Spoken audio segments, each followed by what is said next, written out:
L'histoire de l'Alliance française de Pondichéry, c'est une longue histoire.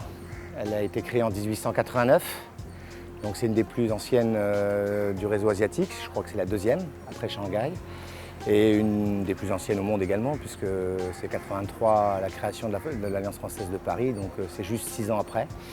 Et elle a vécu une histoire passionnelle avec la ville, puisque Pondichéry a eu son indépendance en 1962. Et on vient de fêter en 2012 le 50e anniversaire de ce qu'ils appellent ici la rétrocession, c'est-à-dire rendre le territoire à l'Inde.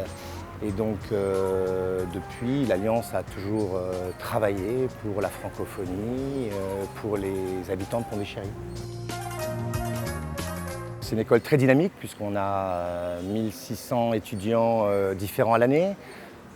Presque 2800 inscriptions, on a des cours de pratiquement tous les niveaux qui vont de cours d'initiation au cours de B2 pour les spécialistes, c'est-à-dire un niveau de langue assez intéressant.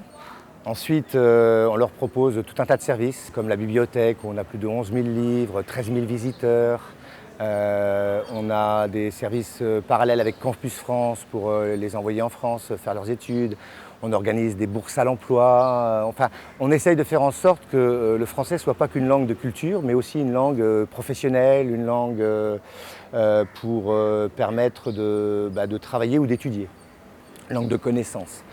Alors en parallèle, puisque c'est la deuxième mission de l'Alliance française, on organise des événements culturels qui sont pour nous très importants puisqu'on vise la participation d'abord de nos étudiants, bien sûr de nos membres et du public indien. L'année dernière, on a organisé plus de 122 manifestations culturelles pour 27 000 spectateurs.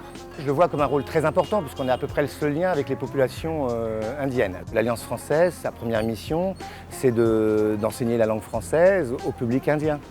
Donc on est vraiment la liaison entre l'Inde et la France.